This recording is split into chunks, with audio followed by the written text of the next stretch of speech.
Good evening बच्चों। आज हम लोग क्वेश्चन करेंगे 13, 14 और 15। 13 में कहा गया है कि a प्लस बी का मॉड इक्वल है a के और b के, तो हमें a और b के बीच का एंगल फाइंड करना है। दूसरा, एक वेक्टर दिया है a और b और ये दोनों ही किसको रिप्रेजेंट कर रहे हैं? एक साइड ऑफ ट्रायंगल को। तो कहता है थर्ड साइड ट्रायंगल की पता करनी है, क्या हो सकती है। ठीक है, इसमें 6 और √56 दोनों ही आंसर हो सकते हैं, तो ऐसा मतलब हमको बताना है both of the above and none of the above. फिर नेक्स्ट है 15 में a1 की वैल्यू दे रखी, a2 की वैल्यू दे रखी, a1 प्लस a2 की वैल्यू दे रखी है, फाइंड करना है ये वाला पोर्शन। तो ये मैं अभी लिख रहा हूँ कॉपी में। तो आ जाए बच्चों क्वेश्चन 13 में। देखिए इसकी जो देखिए ये एक प्रकार का रिजल्टेंट है। किसका रिजल्टेंट? a और b का रिजल्टेंट है। तो रिजल्टेंट की जो वैल्यू है वो a और b के बराबर है। देखिए अब ये कब हो सकता है, तो बात समझें जरा। मान लें कि दो वेक्टर a और b बराबर मैग्नीट्यूड के 90 डिग्री पर हैं। ठीक है, इनका मैग्नीट्यूड x मान लो, इसका भी x मान लो, दोनों ही 90 डिग्री में है। अगर ऐसा केस होता है तो बच्चों इसमें रिजल्टेंट क्या होगा? तो देखिए रिजल्टेंट क्या होता है हम जानते हैं, a का स्क्वायर b का स्क्वायर प्लस 2ab और cos थीटा 90 डिग्री है तो cos 90 की वैल्यू हो जाती है 0, तो यानी ये पोर्शन 0 हो जाएगा। तो a को हमने x माना है, x square plus x square, लिहाजा इसका आंसर आएगा x√2। यानी कि जहाँ कहीं भी 90 डिग्री पे दो वेक्टर हों और उनका मैग्नीट्यूड सेम हो तो आप ये लिख सकते हैं, कोई भी एक वेक्टर लिख दीजिए और √2 लगा दीजिए। दूसरा तरह से आप समझ सकते हैं, अगर मान लीजिए दो मतलब वेक्टर्स a और b अगर 60 डिग्री पर टिल्टेड हो तो उसमें जो है डायरेक्ट आंसर आप लिख सकते हैं, लेकिन उसके पहले बता देंगे कैसे आपको करना है।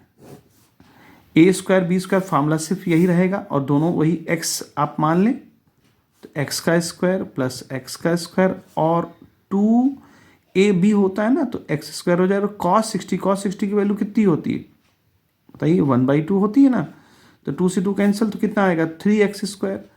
और इसको अगर डायरेक्ट लिखना चाहें तो x√3। तो याद से इसको याद कर लें कि अगर 90 डिग्री है तो x√2, 60 डिग्री है तो x√3। और अब बात करते हैं जो हमारा क्वेश्चन पूछा गया है कि अगर a और b दो बराबर वेक्टर 120 डिग्री के एंगल पर हों तो उनका आंसर क्या आएगा, रिजल्टेंट क्या आएगा। तो उसको देख लेते हैं। a का एक्स स्क्वायर, b का भी एक्स स्क्वायर और 2x स्क्वायर और उन cos 120 की वैल्यू -1/2 हो जाएगी बच्चों।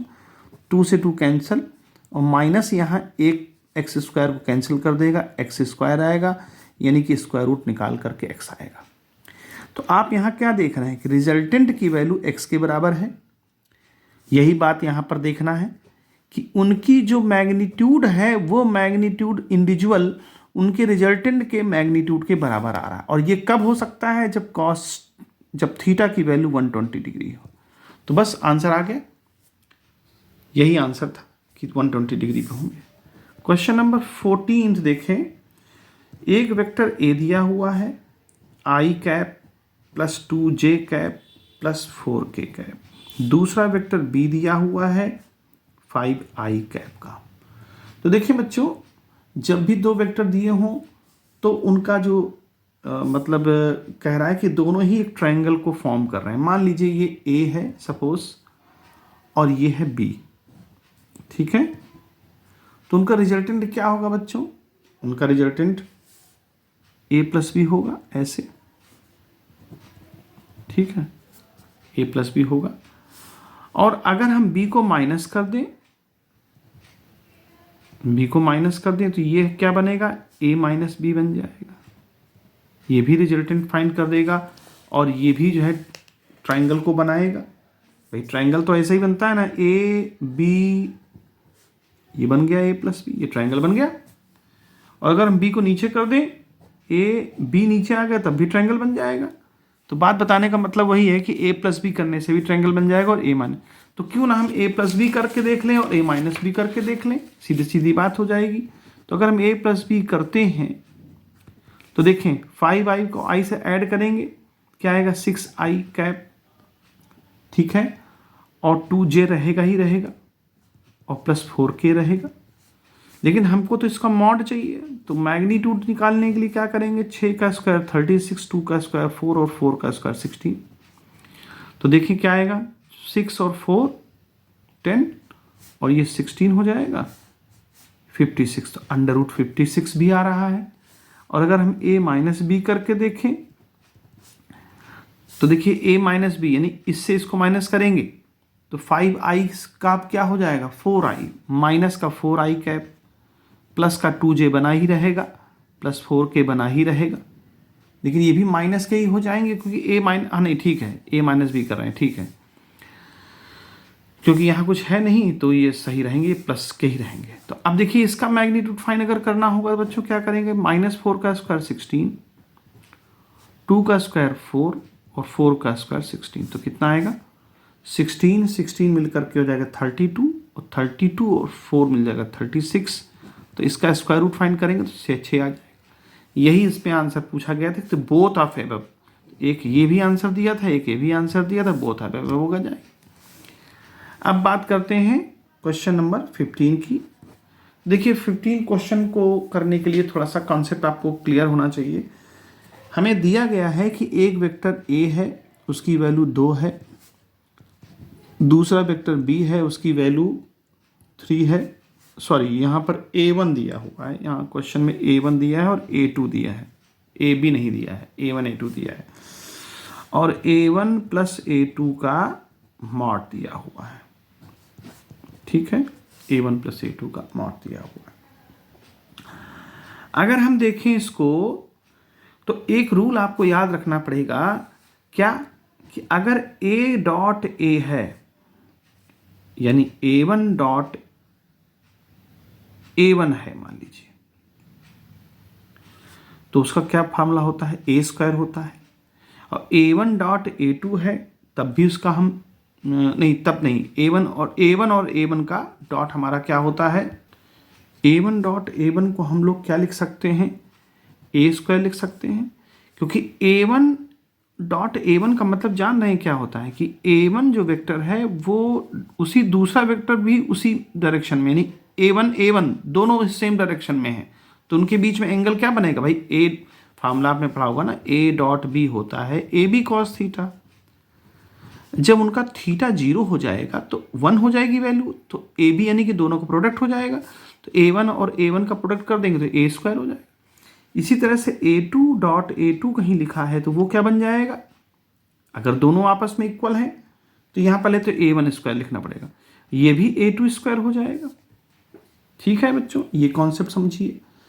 अच्छा, अगर मान लीजिए a1 और a2 होता, a1 और a2 होता, तो देखिए a1 डॉट a2 होता अगर, तो क्या बनता, तो देखिए मान लीजिए a1 आपका ये है और a2 आपका ये, उनके बीच में कितना एंगल है, 90 डिग्री।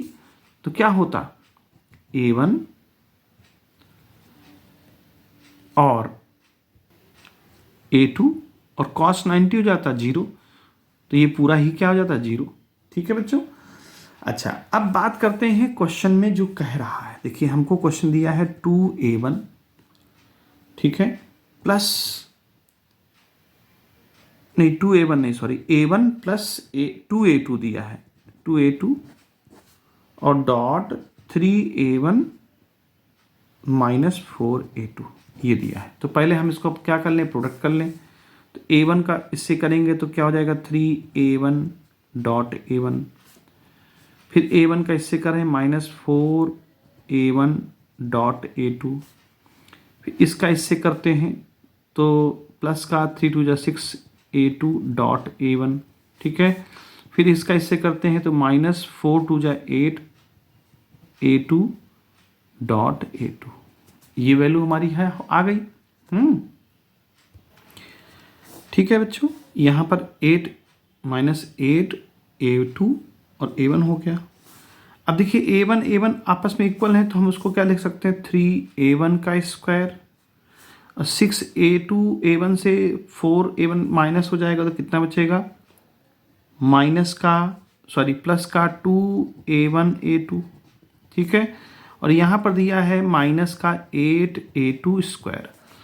अब देखिए बच्चों, A1 A2 हमको लाना है, ये हमें पता नहीं है, तो हमारे पास जो गिवन इन्फॉर्मेशन है उसका यूज़ करेंगे। देखिए अब गिवन इन्फॉर्मेशन का यूज़ कैसे करेंगे, देखिए जरा बच्चों,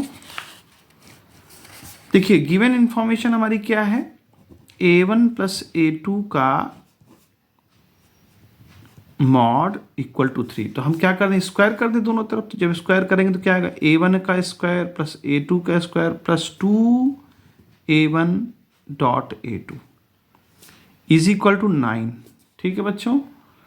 अब देखिए A1 हमारा कितना दिया है क्वेश्चन में 2, तो 2 2 जा 4 प्लस A2 दिया है 3 3 जा 9 और plus 2A1 dot A2 is equal to 9। तो देखिए 9 से 9 कैंसिल हो जाएगा, ये 4 उधर जाएगा, तो 2A1 dot A2 is equal to -4।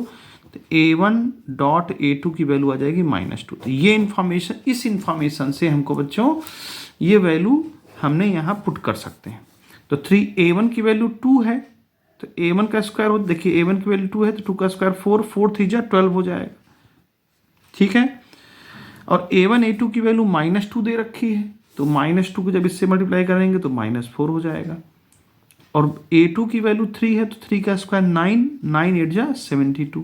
तो जब इसको सॉल्व करेंगे तो -64 आंसर आ जाएगा, और यही आंसर हमको लाना था। तो इस तरह से इन क्वेश्चंस को करेंगे। गुड बाय बच्चों।